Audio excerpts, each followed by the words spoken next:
Good morning, students. Today we will start a new chapter in physics, that is pressure in fluids and atmospheric pressure, given in chapter 4. So we can start this chapter with a term thrust. Thrust, as you know, is the force acting normally on a surface, and this thrust is always equal to weight of the body. Since thrust is also a kind of force, so the unit or the SI unit of thrust will be Newton. Its SI unit is Newton. So in this chapter basically we are going to study about pressure, and pressure, as you know, is the thrust acting on the surface per unit area. So pressure is equal to force upon area. Here the force is the thrust as long as the force acts normally on the surface. And the SI unit of pressure will be Newton per meter square. Because you know force unit is Newton and area is meter square. So altogether the unit of pressure becomes Newton per meter square, which is also called Pascal.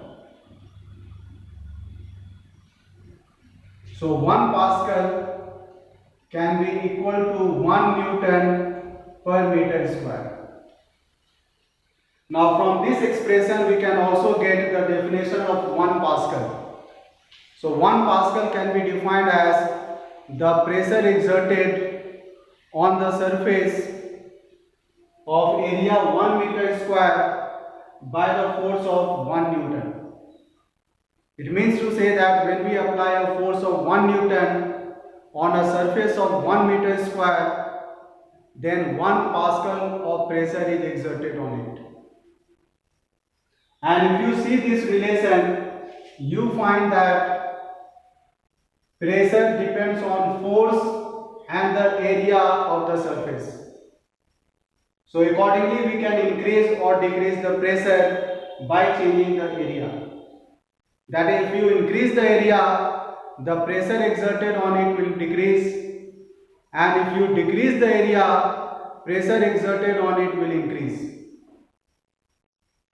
You might notice that the nail or the knife, they have got a sharp edge.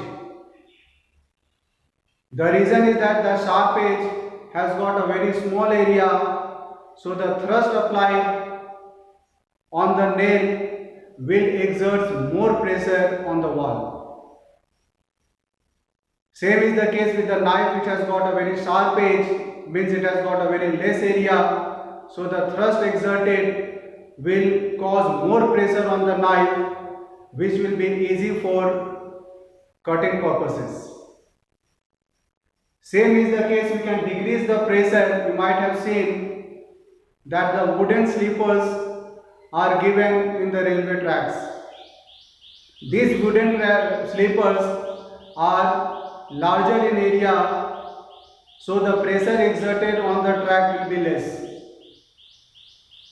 Same way you might have noticed the foundation of the buildings given, that wall under the ground is very thick compared to the walls above the ground. The reason is that on making the wall thicker will increase the area, so the pressure of the building will be less exerted on the ground, and so the building will not sink into the ground.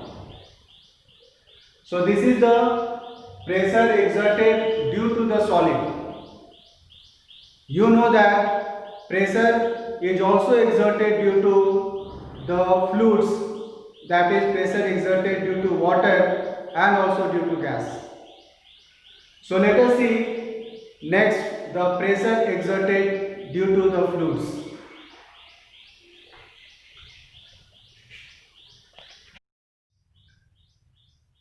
Now coming to pressure in fluids.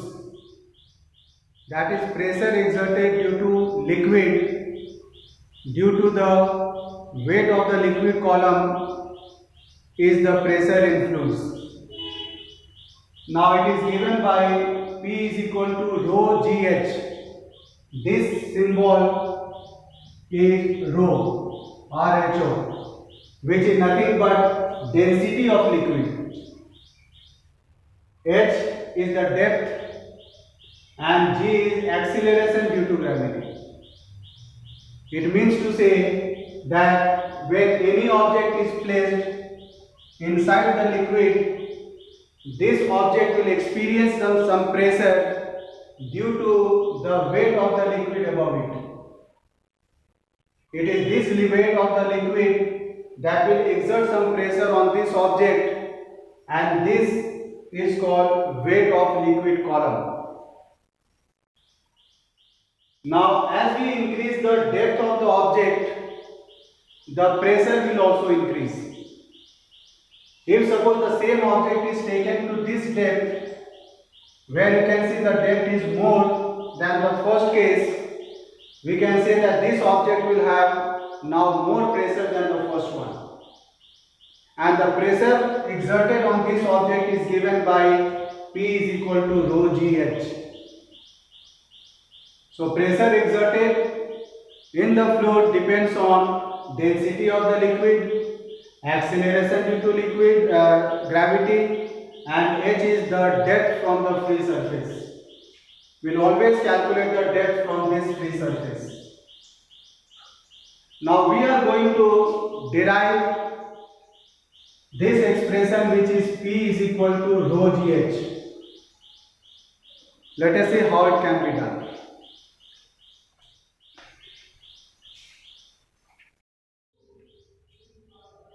So next will be to see how pressure is equal to rho GH is coming. For this you have to take a vessel filled with water, and we can consider a horizontal surface PQ, where we are going to find out the pressure being exerted.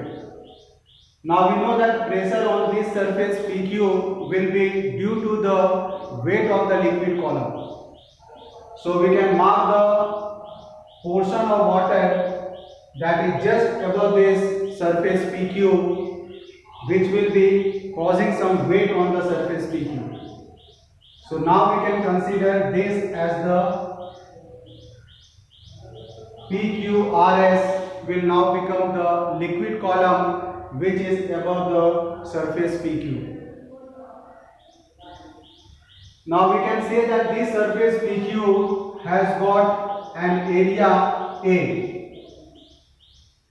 and let us suppose the depth is of this PQ is H. So thrust will be equal to weight of liquid column, and remember the liquid column is PQRS. Weight can further be written as mass into acceleration due to gravity. Here mass will be mass of liquid column PQRS. We have already learnt in physics in chapter 3 W is equal to m into g. So same thing I have written m into g. Mass can further be written as volume into density, because density is equal to mass by volume, so mass will be equal to volume into density into g. Now volume will be equal to area into height.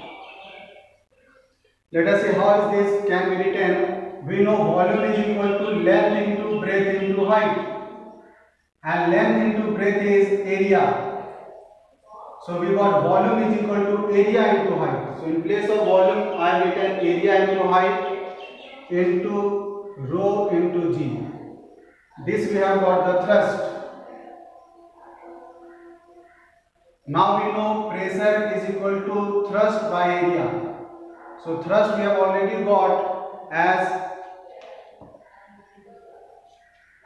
A into H into rho into G divided by A. So when you cancel this A and A, we are getting pressure is equal to rho into G and into H. This is how we got the expression for pressure for any object inside the liquid at the depth H. I hope the topic is clear to you. Go through the book once again. Till then, thank you.